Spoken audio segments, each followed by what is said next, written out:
Hey, what's going on? You know who it is. You know what it is. All right, you guys, peep game. All right, so Bob Arum was asked about a potential showdown between Vasily Lomachenko and Tank Davis. Now, Tank Davis said that Lomachenko is next, and at the end of the day, we take that with a grain of sand. Tank will say he want to fight this dude, and then the next thing you know, he will walk it back, and then he'll say, "Oh, I want to fight this dude." Now, keep in mind, he said he'll knock Terrence Crawford out, and Terrence Crawford said, "Okay, well, call my team and let's set up a fight." And Tank walked it back. Said the same thing about Conor Ben. "Oh, I don't want to fight Conor Ben because he has a history of doing this. He tested positive." But at the same time, Tank was saying that he'll knock him out. And then when they sent him an offer, of course, Tank walked it back. We all know what's been going on with him and Devin Haney. So, Tank has a history of doing this. To be honest with you, Tank is a clout chaser, and it just got to be said. That's why he been sitting up there running up on Devin Haney, trying to get people to buy into this fight with Frank Martin, because Frank Martin is relatively known. Frank Martin really was a Chitlin circuit fighter, and no disrespect to him. And what I mean by a Chitlin circuit fighter, he's relatively unknown. He was on the come up. Like I said, he was fighting in ballrooms. When you are fighting in ballrooms instead of full-fledged arenas, to me, that's prospect status, up and coming.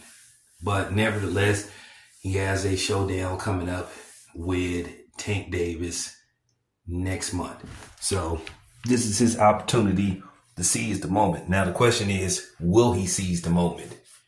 But with that being said, in all likelihood, that fight is set up for Tank to win. Now, will Tank really go into negotiations with a fight with Vasily Lomachenko? We still see the PBC pattern, because at the same time, they'll say, well, we can set up a rematch with, Cruz if he gets past El Rayo. Now, is anybody interested in a Cruz rematch more than they would be interested in a Tank Lomachenko fight? Absolutely not. Tank versus Lomachenko would be a great marquee fight for Tank. I think the fight would sell good as far as ticket sales go. I think you can maximize ticket sales. I think that fight would sell out. And then I think it would do very well on pay-per-view. Now, Bob Arum has stated that Lomachenko is looking for big paydays. At the end of the day, Lomachenko is on his way out. He's a celebrated two-time Olympic gold medalist. Whether he was ever a actual number one pound for pound, that's highly debatable. But nevertheless, Lomachenko has put in some work. I do think it's time to make a fight like this. And it's really going to come down to Tank. We know Tank has a history of saying he wants to fight people, and then all of a sudden he walks it back. He did it with Terrence Crawford. He did it with Conor Ben. He's been doing it with Devin Haney for years. So you just never know with Tank, because right after Tank, in all likelihood, defeats Frank Martin, but anything can happen in this boxing. And then they start trying to get in contact with Tank to start negotiations for a Lomachenko fight. Then Tank will turn around and say, "Oh, I'm going to go another direction." So at the end of the day, you just got to keep it a buck with Tank.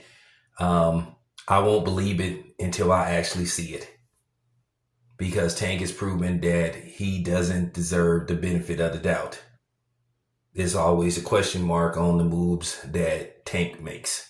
Now, Leonard Ellaby will sit up there and give you the same old bullshit lip service. He's a star, man. He's a star. He like, at the end of the day, you don't want to keep hearing that. We want to see Tank in fights where he's facing an actual challenge. I think Lomachenko would pose some problems for Tank, but at the end of the day, I still think Tank would find a way to win that fight. But it still would be an intriguing fight. So with that being said, we'll just have to see. But if Tank fights somebody else after going on X or is that what they call it? X, Twitter, whatever is being called these days. Because it's documented. We have the receipts saying that Lomachenko is next, and then he turns around and he fights somebody else. Tank is going to look like he's lying or that he's capping. And he does have a history of that. But anyway, let me know what you guys think. This your boy Town Biz. I'm out.